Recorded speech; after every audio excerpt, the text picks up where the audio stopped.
आज की प्रेस वार्ता आप लोगों के साथ हमने जो है आयोजित करने का फैसला किया इस प्रेस में कि केंद्रीय चयन पर्षद ने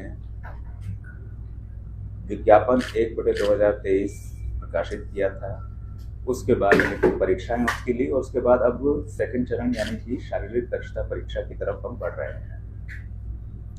अब इन अभ्यर्थियों की शारीरिक दक्षता परीक्षा हम 9 दिसंबर 2024 से प्रारंभ करेंगे और ये 10 मार्च 2025 तक चलेगी, यानी 3 माह की अवधि के लगभग, बल्कि उससे थोड़ा ज़्यादा ही समय तक ये परीक्षाएं चलती रहेंगी। और ये परीक्षा हम आयोजित करेंगे शहीद राजेंद्र प्रसाद सिंह राजकीय उच्च विद्यालय गर्दनीबाग में। प्रातः 7 बजे से ये प्रारंभ होगी और शारीरिक परीक्षा और उसके बाद फिर दस्तावेज सत्यापन के साथ ही ये समापन होगा उसके लिए। तो शारीरिक परीक्षा के साथ साथ ही अभ्यर्थियों के दस्तावेज सत्यापन का काम भी किया जाएगा। इसके लिए अलग से उन्हें कोई समय नहीं दिया जाएगा और ना ही कोई अलग डेट होगी। पैट के कार्यक्रम की सूचना हमारी वेबसाइट पर प्रकाशित की गई है और जिसे अभी आज के दोपहर के 12 बजे से अभ्यर्थी अपने एडमिट कार्ड डाउनलोड करना प्रारंभ कर सकते हैं। यानी आज 21/11/2024 के 12 बजे मध्याह्न से उसको जो है कर सकते हैं। ये परीक्षा वरीय पुलिस पदाधिकारियों के पर्यवेक्षण में परिषद के द्वारा संपन्न की जाएगी और इसके लिए पुलिस मुख्यालय द्वारा आवश्यक संख्या में वरीय पदाधिकारियों, पुरुष एवं महिला सभी मिला करके हमारे लिए डेप्यूट किए जाएंगे। पुरुष अभ्यर्थियों और महिला अभ्यर्थियों की परीक्षाएं अलग अलग दिन आयोजित की जाएंगी। ऐसा नहीं है कि एक दिन में दोनों को बुलाया जाएगा। एक दिन में पुरुष रहेंगे और पुरुषों की जब संपन्न हो जाएगी उसके बाद महिलाओं को हम बुलाएंगे। एक दिन में पुरुष अभ्यर्थियों को बुलाए जाने वालों की संख्या 1600 रहेगी और महिलाओं की संख्या 1400 रहेगी। तो 1600 पुरुष अभ्यर्थियों को एक दिन में हम बुलाएंगे, महिला अभ्यर्थियों की संख्या 1400 रहेगी। परीक्षा में भाग लेने से पहले सभी अभ्यर्थियों को शारीरिक या मानसिक रूप से स्वस्थ होने और जहां जिनके मामले में लागू हो महिलाओं के पर जो है वो गर्भवती ना होने और इनके द्वारा किसी भी प्रकार के उत्तेजक, मादक अथवा प्रतिबंधित दवाओं के सेवन न करने का घोषणा पत्र भी लिया जाएगा। तो इन्हें ये घोषणा पत्र सभी अभ्यर्थियों को समर्पित करना होगा वहां पर।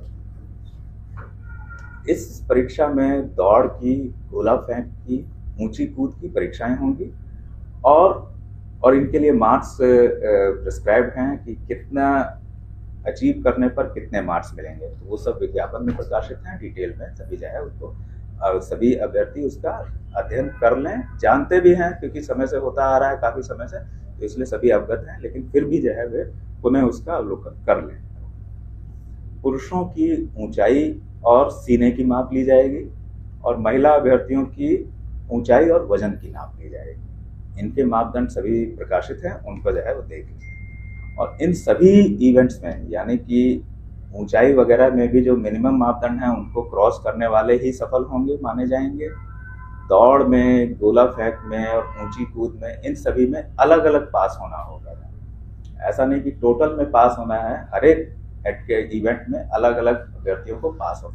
किसी भी एक इवेंट में फेल होने या असफल होने का मतलब है कि वे आगे के चरणों में भाग नहीं ले सकेंगे और वे बाहर हो जाएंगे।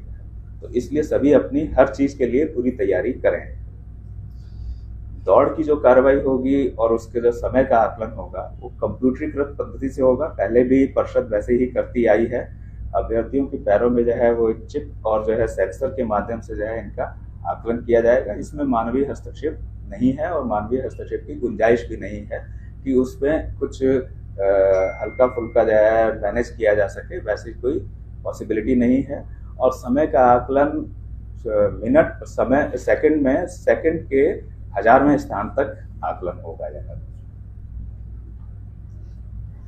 दस्तावेज जो सत्यापन होगा और इसमें ये भी जो है चीज है अभ्यर्थियों के लिए है कि जब वे आएंगे तो उनके प्रवेश पत्र जो एडमिट कार्ड है उसी के माध्यम से उनको प्रवेश की अनुमति होगी और फिर उसके बाद उनके बायोमेट्रिक्स लिए जाएंगे और उनका मिलान लिखित परीक्षा के समय जो बायोमेट्रिक्स फीचर्स हमने रिकॉर्ड किए, फिंगरप्रिंट्स, फोटोग्राफ, वीडियोग्राफ आदि, उनसे जो है उनका मिलान किया जाएगा, ये एस्टेब्लिश करने के लिए कि जो जिसने व्यक्ति ने फॉर्म भरा और जिसने लिखित परीक्षा में भाग लिया वही जो है यहाँ पर, यानी कि ये तीनों सेम है जो है, ये इंश्योर करने के लिए, ताकि इम्पर्सोनेशन या पररूप धारण की जो संभावना हो उसको हम कैंसिल कर सकें, उसको हम नेगेट कर सकें।